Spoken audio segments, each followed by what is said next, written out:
hour of outage would cost the global economy about $160 million. The outage hit South Africa around 5:30 yesterday afternoon. Facebook and its WhatsApp and Instagram apps went dark in what's been described as the largest such failure to date. Facebook says it believes the root cause of the outage was a faulty configuration change and that it had no evidence that user data was compromised. The outage was the second blow to the social media giant in as many days after a whistleblower accused the company of repeatedly prioritizing profit over clamping down on hate speech and misinformation.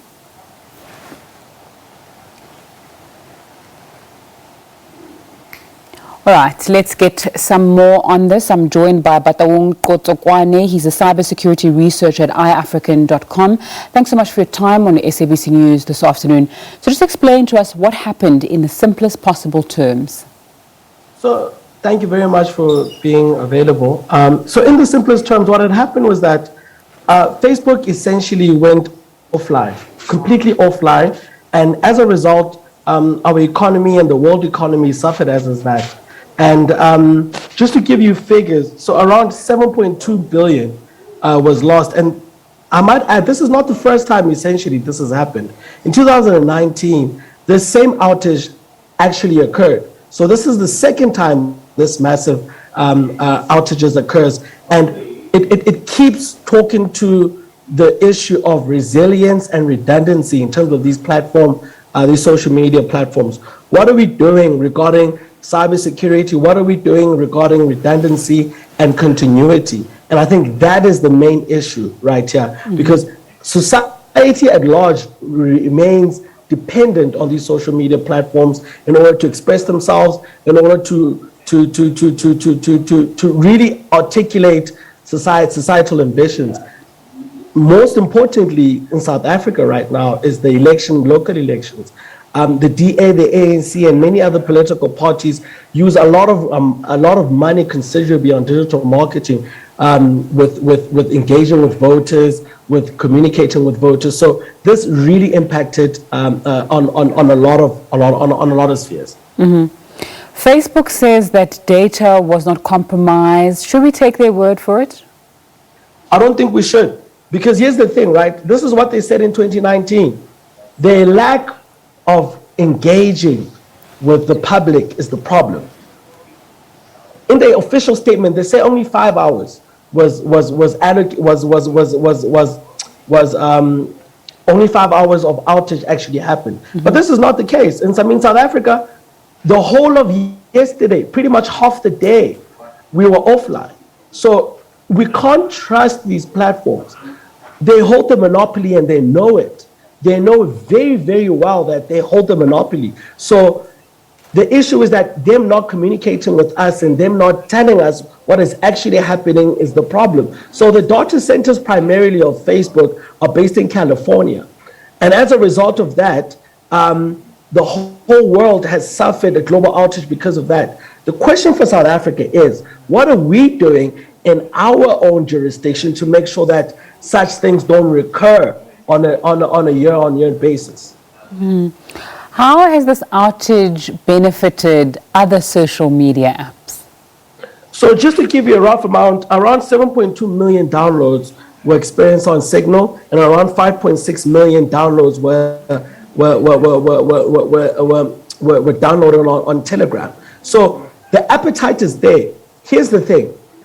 People need communication. Communication is key, especially in the digital economy that we use, right?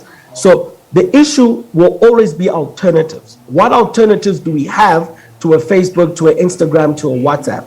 Most importantly for South Africans, what alternatives do we have that are based here at home in order to talk and to engage with our citizenship? All right, so we know that, I mentioned this earlier on, it's not the only bad news for Facebook. A whistleblower, Francis Hogan, had an interview with a large television network there, is also reporting them and trying to get Facebook regulated.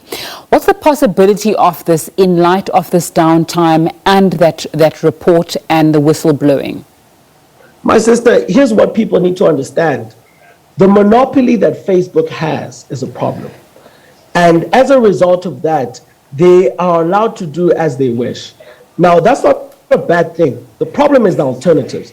Now, in this case specifically, Facebook has been found, according to a report, that their behavior and how they target online content is foul, in the sense that it promotes teenage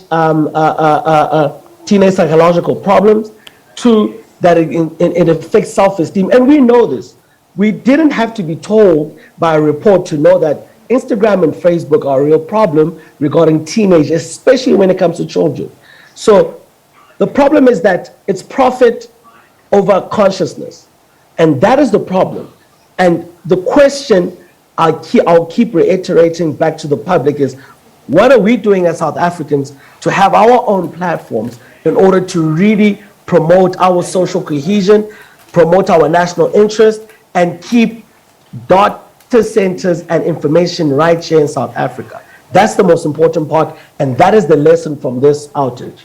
And so how would you answer that then if I pose that question back to you? So it's actually quite interesting. South African government put a national data and cloud policy white paper, right? That is actually up for comment right now. And I think it is a national duty that all of us go and contribute to that white paper. White paper essentially says this: we need to create capacity within South Africa in terms of the digital economy. What do we mean by capacity? Data centers. That is the first and foremost things. We need to have capacity in terms of applications. Once we have the data center, we have the infrastructure to create all other auxiliary sort of services and products within the digital space to support our national appetite. And that is the lesson from this outages. So as a result of that, I think government is on the right track. What we need to do, we need to get private sector, we need to get citizenship involved in this process in order to create applications and sort of platforms and services that speak to the national appetite of citizens. Patawong Kotokwane, who's a cybersecurity researcher at iAfrican.com, thanks so much for your time and insight on SABC News this afternoon. Thank you.